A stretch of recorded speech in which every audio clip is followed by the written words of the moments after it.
शेखानी साहब भी हैं, मैं जरा चेयरमैन है आबाद के, जरा रियल एस्टेट कंस्ट्रक्शन के बिजनेस के ऊपर क्या इसके असरात हैं बजट के। शेखानी साहब अस्सलाम वालेकुम। शेखानी साहब, पिछली गवर्नमेंट तो ये क्रेडिट लेती थी कि जी हमने बहुत इंसेंटिव्स दिए हैं कंस्ट्रक्शन की इंडस्ट्री को। इस बजट में आपको कुछ दिख रहा है इंसेंटिव, या फिर वो इंसेंटिव्स वापस ले लिए गए हैं? क्या है सिचुएशन? मेरा ख्याल है कि इंसेंटिव भी नहीं दिए गए और जो प्राइस इतनी कंस्ट्रक्शन कॉस्ट बढ़ गई उसको भी एड्रेस नहीं किया गया। मैं समझ रहा हूँ कि जो हालात चल रहे हैं उसमें हमने बिल्कुल भी इस इंडस्ट्री को कोई हमसे ना कोई एडवाइस दी गई, और मैं समझता हूँ इनके पास का टाइम भी नहीं था। ये खुद ही अपने इतने मसाइल में घिरे हुए थे कि चीजें ही इसी तरह हुई। तो मेरा ख्याल है कि कोई भी ऐसी चीजें नहीं, कॉस्ट ऑफ कंस्ट्रक्शन डबल हो गई है, इंडस्ट्री बड़ी बुरी हालात में है, और मैं समझता हूँ कि लोगों को घर का शॉर्टफॉल हो जाएगा। एलाइड इंडस्ट्री इससे चलती है, वो एलाइड इंडस्ट्री आपको इफेक्ट करेगी कि वो उसमें भी आपको टैक्स देना है। जब कारोबार चलेगा तो टैक्स जनरेट होगा ना। और इंसेंटिव कोई इंडिविजुअल या इंडस्ट्री को एक पॉलिसी दी जाती है लॉन्ग टर्म, ये शॉर्ट टर्म नहीं होती। थोड़े दिन बाद आप चेंज करते हैं, मैं चेंज कर दूं, ऐसे कैसे मुल्क चलेगा? ये पाकिस्तान लेकिन शेखानी साहब, एक बात जो की जा रही थी, कुछ रिपोर्ट्स जो इंटरनेशनल रिपोर्ट्स भी आ रही थी कि 60 बिलियन का जो है वो आप लोगों को वो एक इसमें रेवेन्यू क्वेश्चन था मौजूद, जो इंसेंटिव दिया जा रहा था। आप कहते हैं कंस्ट्रक्शन कॉस्ट बढ़ गई, जाहिर है 2-3 साल के अंदर जो बढ़ी है हमने देखा है, दूसरी चीजों के अंदर ये सब कुछ हुआ है। अब अगर वो आप लोगों को इस सेक्टर के अंदर फैसिलिटेट करते हैं तो फिर दूसरे सेक्टर्स पे बर्डन आता है, तो हुकूमत के लिए फिर रास्ता क्या बचता है? मैं कहता हूं हमें कोई ऐसा फैसिलिटेट ना करे जिसमें उनके रेवेन्यू को लॉस होता हो। हम तो कहते हैं कि पॉलिसीज दें, मुझे कोई भी एक ऐसी चीज नहीं चाहिए जिससे गवर्नमेंट का हमें पैसा, हम पैसे देंगे गवर्नमेंट को। हम बताते हैं कि जो 15 बिलियन शॉर्टफॉल है वो अगर हम अच्छी कोई पॉलिसीज बनाए, ओवरसीज पाकिस्तानी को सिक्योरिटीज देंगे, तो मैं समझता हूं कि आने वाले वक्तों में हम बेहतर रिजल्ट ले सकेंगे उन लोगों से जो हमारे पास डेफिसिट 15 बिलियन है।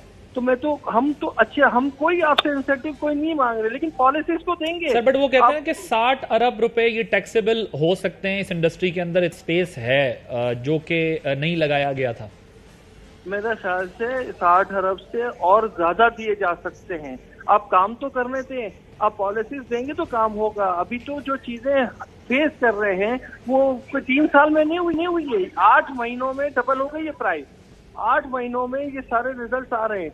तो चलते प्रोजेक्ट, जो आप एक प्रोजेक्ट शुरू किया, आपने अपना घर शुरू किया होगा, आपने सोचा होगा 50 लाख में बनेगा, वो 80 लाख 90 लाख हो जाएगा, तो आप कहाँ खड़े होंगे? तो यही सिचुएशन आ रही है सब जगहों पे। तो मेरा ख्याल है कि आप स्टेक होल्डर को सबको बिठाएंगे। हम कोई भी आपसे इंसेंटिव नहीं मांग रहे, हमें कोई पैसा थोड़ी चाहिए, हम तो रेवेन्यू देने की बात कर रहे हैं, लेकिन पॉलिसीज तो देगी गवर्नमेंट, एनवायरमेंट तो देगी फ्रेंडली, और आपको लॉन्ग टर्म चीजों में सोचना पड़ेगा। फाइनेंस अगर बैंक पैसा दे रहा था और बैंकों से आप आम पब्लिक लोन ले रही है तो वो तो जरूरी है, अदरवाइज कच्ची आबादियां बढ़ेगी। कच्ची आबादियां कितनी आप बढ़ाएंगे? 50% क्या चीज कच्ची आबादी, तो आपको तो सोचना पड़ेगा। फिर आप परेशान होंगे लॉ एंड ऑर्डर सिचुएशन। तो ये सारी चीजें, हाउसिंग नीड है, हाउसिंग लग्जरी नहीं है। अच्छा शेख साहब, ये शेखानी साहब ये मुझे बताइएगा कि ये जो आप कहते हैं कि अब वो आपको गवर्नमेंट सुने, जाहिर है सुनना चाहिए, बैठना चाहिए, बहुत बड़ी इंडस्ट्री है, लेकिन वो तो ये कहते हैं कि ये कैपिटल गेन टैक्स लगा रहे हैं हम जो है वो जो एक अमाउंट फिक्स रह जाता है जो कंस्ट्रक्शन में या उसमें यूज नहीं हो रहा, ये तो सिर्फ सेल परचेज और इन चीजों के ऊपर टैक्स लग रहा होता है। ये किस हद तक जो है वो जस्टिफाइड है? देखें, अगर किसी के पास एक्सेस है और वो यूटिलाइज नहीं कर रहा, या इंडस्ट्री में यूटिलाइज नहीं हो रहा, या पार्किंग हो रहा है, उस पर जरूर टैक्स लगे, हमें कोई एतराज नहीं। आप हम पे टैक्स लगा ले, बिजनेस क्लास पे लगा ले, लेकिन गरीबों पे, जिसके पास घर नहीं है, उसको कैसे टैक्स लगाएंगे? एक तो घर नहीं दे रहे, एक आप कोई चीज प्रोवाइड नहीं कर रहे और टैक्स भी लगाएंगे, तो दोनों चीजें साथ कैसे हो सकती है? तो आपका जो आर्गुमेंट है बेसिकली वो ये है कि प्रॉपर्टी के बिजनेस पे लगाएं, कंस्ट्रक्शन कॉस्ट के ऊपर जो है ये नहीं, इसका इफेक्ट होना चाहिए।